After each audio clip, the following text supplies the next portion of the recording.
Less than 2 seconds of Lumiose City were shown during the first trailer for Pokemon X and Y in January of 2013, and I wasn't there to see it. I can only begin to imagine the excitement of my younger self, seeing a character roller skating down the city street. It was close to a decade after when I first experienced Kalos, and in return, falling in love with Lumiose City. Roller skating around, seeing the sights, overhearing conversations felt so real and immersive to me.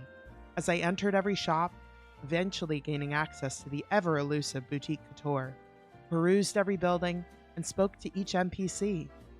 As someone who grew up in a major city, this solidified my love for my concrete playground. I have a deep appreciation for the hustle and bustle of a city, as some of my most profound memories are the times I truly explored my city, wandering aimlessly with friends, driving down Market Street at midnight screaming to our favorite songs, the true freedom to roam about. There was no destination in mind, just the unfettered feeling of experiencing the city surrounding us. It was that feeling that returned when Legend ZA was announced, and we saw the first glimpses of the new Lumiose City. I could see my memories beginning to come to life. The day-night cycle, as the lights in each building's windows turn on, dim, and turn off throughout the day, immersing oneself conceptually in the day-to-day lives of the residents of Lumiose. You learn so much about both the exhilarating and mundane lives of those residents through various side quests as you traverse the ground and rooftops. Compared to the vast, sweeping landscapes of games like Scarlet and Violet and Legends Arceus, I feel at home within these metropolitan areas that are found in the Pokemon universe. Legends ZA profoundly impacted me, and this game couldn't have come any sooner. My day-to-day life these days is confined to my house due to my chronic illness, and I long for the days of exploration, running around my city, people watching in the park, going to cafes with friends, and enjoying my life to the fullest. Your story begins on a train. You begin to see the city coming into sight off in the distance. Arriving at the station, looking to your left and to your right, you walk through the gates and get your first taste of Lumiose. I immediately felt so much joy to walk into a city and see the people, the Pokemon, the life that comes with it. I could already tell that I was going to be captivated. After your bag is stolen, a chase ensues, and you engage in your first battle. You are then given the opportunity to choose your partner for the story, Chikorita for my first playthrough, and Tepig for my second. You flow through the city at night, making your way to your home for the rest of the game. During your first night in Hotel Z, your rival shows you the part of the game that truly enchanted me, the rooftops. The exploration I craved to recreate was introduced in the different elevations of the city. Climbing to the rooftops and seeing Pokemon roaming free added a novel way to experience exploration. And this movement from the ground to the rooftops is central to the game, different from previous generations with limited ability to traverse the tops of buildings. The expansive rooftops of Lumiose City didn't exist in 2013, but they exist today. I want the freedom to roam and experience and be immersed in a city. I want to stand atop the roofs larger than life and see the world before me. This is Roofin.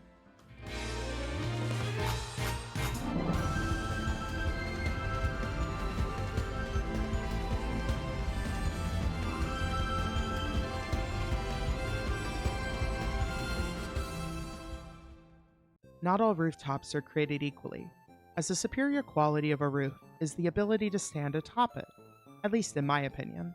When traveling through the routes and towns throughout the generations of Pokemon games, we can visualize the roofs of 1 or 2-story buildings, but many of these rooftops are angular and would not be fun to stand upon, let alone traverse.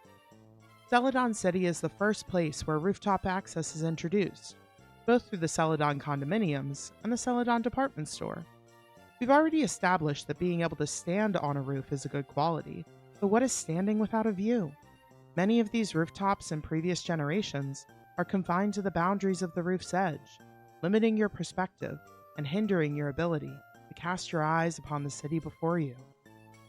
In Red and Blue and Fire Red Leaf Green, setting foot in the back entrance of the Celadon condominiums will lead you to a separate part of the roof, and entering the room there, one can find a Pokeball containing Eevee, which I already took in my copy of Fire Red.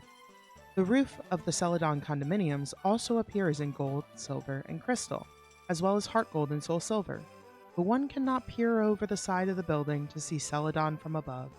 This fixed camera angle appears again for the roof of the Celadon department store, limiting the visibility to see Celadon City in all its glory.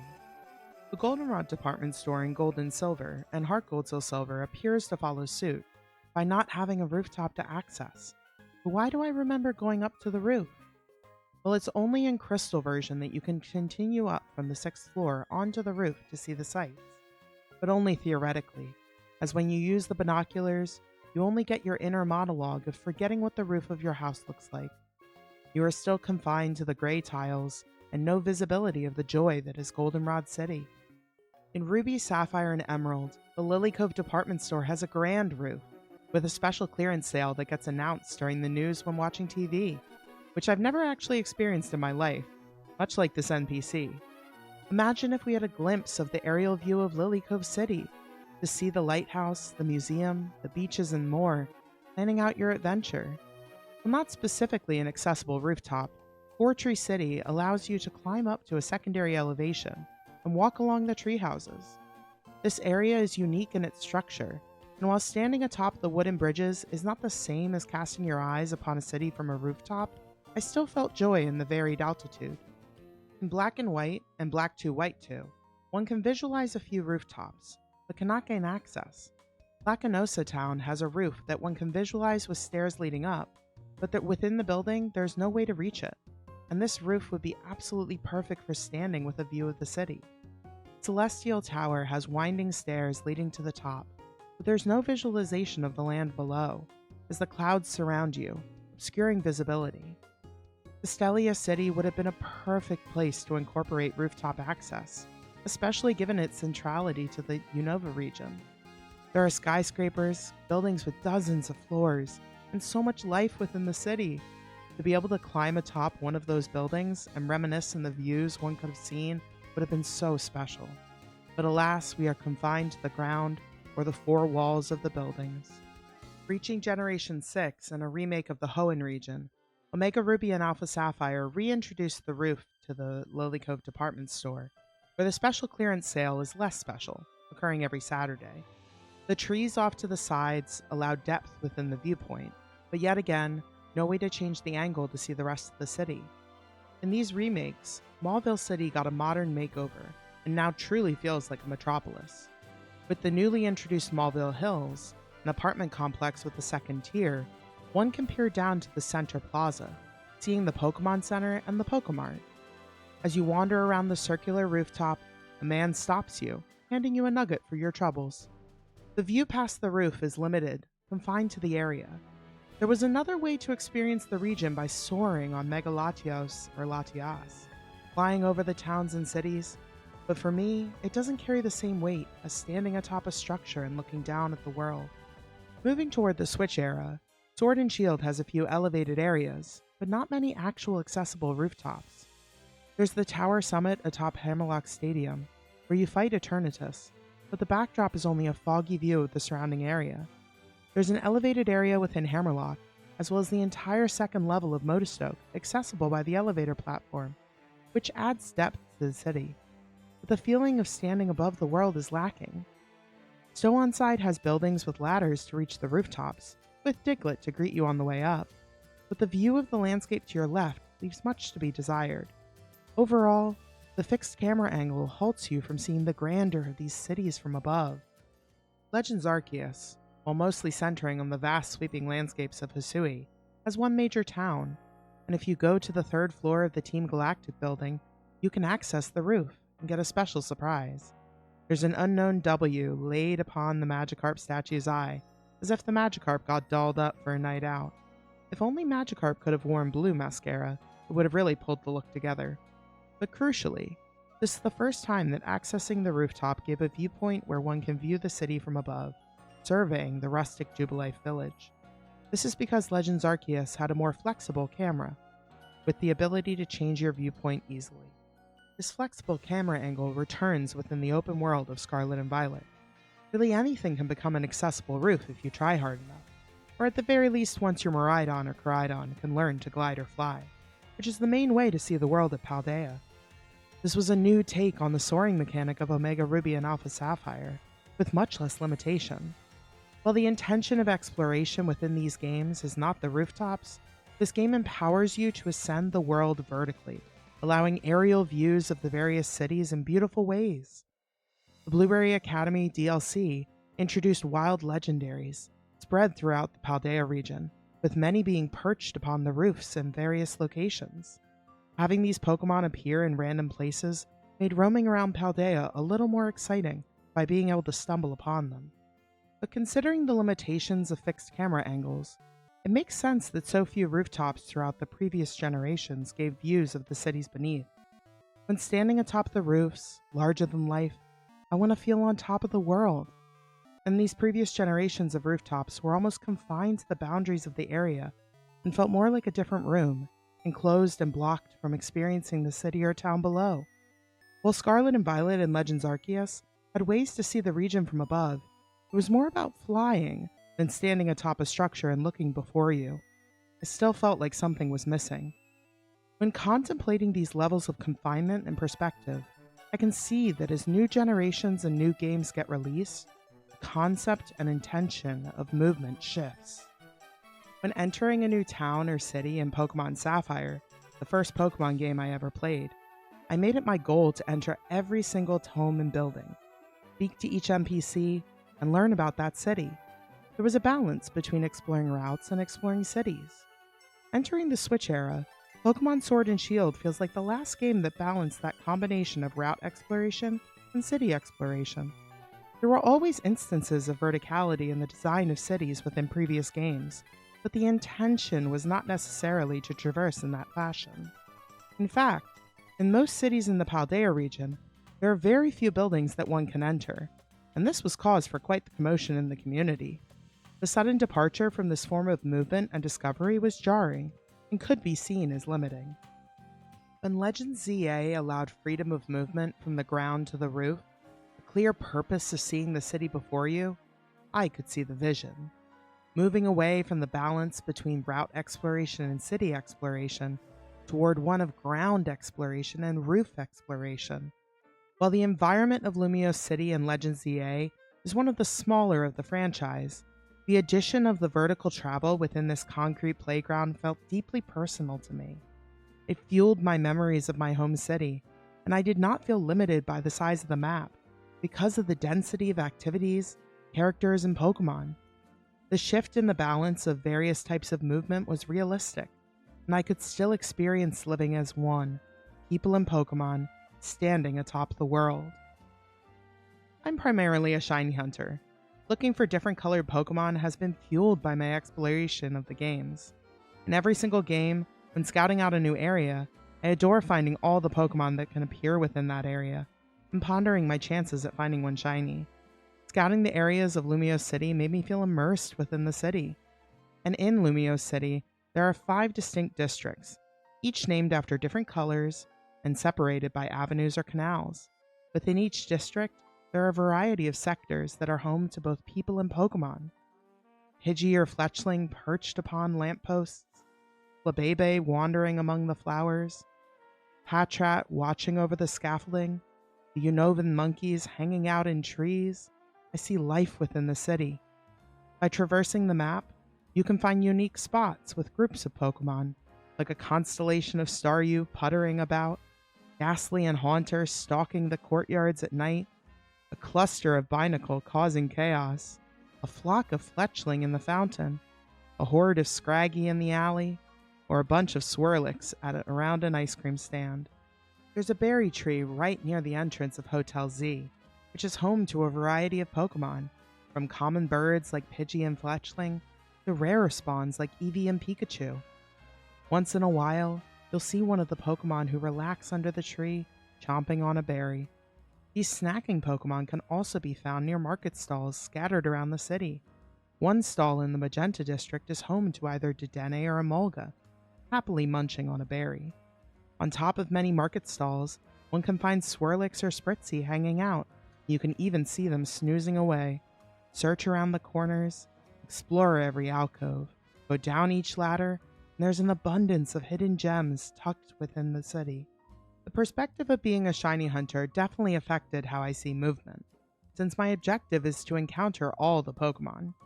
Whereas the linear movement of route to town limited you in previous generations from accessing certain areas and certain Pokemon, there are new ways to restrict movement from ground to roof, which are speckled throughout the game. The first are large boulders, blocking one's path to ladders leading to the roof. Clearing the Wild Zone 1 tutorial will give you access to Rock Smash, and then you can access the roof within Wild Zone 1. There are various ladders and scaffolding leading to the roof throughout the city that require some exploration and story progression to uncover. One can also find holovators placed alongside buildings, which are external elevators that transport your player from the ground to the roof. And after reaching rank E in the ZA Royale, you also gain access to Rotom Glide, a feature of your Rotom phone which extends the distance you can leap from building to building. These features allow further access to the rooftops, and in return more Pokemon as well. By exploring the rooftops, maneuvering the various levels of elevation, you get to meet so many different personalities and see how those Pokemon live within Lumiose. Pansage in the bushes, Pansear hanging out, Ampor relaxing, Rubbish by the trash, Aber watching carefully, Eevee playfully running around. The rooftops have so much to offer. There's a singular Delibird outside of Wild Zone 12, chilling on the rooftops, a Dedenne snoozing away by a vent, or just bouncing around. Most of the rooftop Pokemon are incredibly docile, letting you roam freely on the rooftops. During Main Mission 5, however, you're required to complete 3 side missions to progress, and one of those missions unlocks Alpha Pokemon. Alpha Pokemon were introduced in Legends Arceus, and are mostly similar to those in Legends ZA. Larger than normal, particularly strong, with glaring red eyes, these Pokemon can easily knock you out if you aren't careful. The majority of the Alpha Pokemon players encounter throughout the story are enclosed within the Wild Zones, either through spawns that are fixed to be Alpha, or spawns that have a 5% chance to be Alpha. However, Alpha Pokemon exist outside of Wild Zones as well. There are several fixed Alpha Pokemon that live outside of Wild Zones, including the Unovan Monkeys, Spritzee, Swirlix, Kakuna, Hatrat, Trubbish, Pidgeot, Labebe, and Garbodor. Exploring the city leads to these incredible discoveries. And on the rooftops, there are several Pokemon that can be Alpha some of the time. And the amount of times I have fallen from the rooftops, chased by one of these Alphas, is probably more than I'd like to admit. The most commonly known rooftop Pokemon that can be Alpha is Dratini, which can also be Dragonair rarely. There's also Absol, which can be found in several aesthetically pleasing locations, similar to the environments where Alpha Larvitar can be found. Alpha Hawlucha stalks the corner of the roof, posing looking down at the city. During sunny weather, Alpha Riolu will kick your butt. While not solely on the rooftops, when it's raining, one can find Alpha Gumi, which is terrifyingly cute, as well as Alpha Slugoo rarely. Another sometimes Alpha that is not on the rooftops is Ralts, which I actually discovered by roaming the rooftops. But as a shiny hunter, the final sometimes Alpha Pokemon was the one that was my dream shiny target. And it was the reason I became utterly obsessed with the movement from the ground to the rooftops of Lumiose City. Dedenne. Dedenne, Dedenne, Dedenne, Dedenne. The tiny round rodent that I have adored from when I first saw it in the Pokemon anime. Dedenne has multiple places it lives, and even in Wild Zone 20 one can find an Alpha Dedenne in the center on occasion. But 2 weeks after Legends ZA came out, I began a hunt for shiny Alpha Dedenne on the roof. Throughout the game, I kept coming back to the spots on the rooftops where Alpha Dedenne lived. I was enthralled by the concept of traversing the rooftops over and over, looking for a shiny Pokemon. Now, I've looked for shiny Dedenne in a few games before, through SOS hunting in Ultra Sun, or through outbreaks in Scarlet and Violet, where I found one with the rare mark.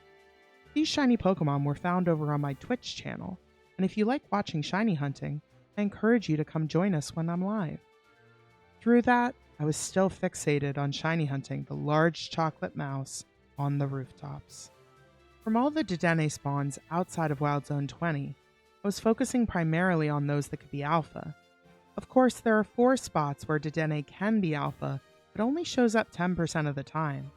My primary hunting spots were those where Dedenne showed up at least 50% of the time, but the best chance at seeing alpha Dedenne is in the Jaune district, with a 66.6 chance to see Dedenne.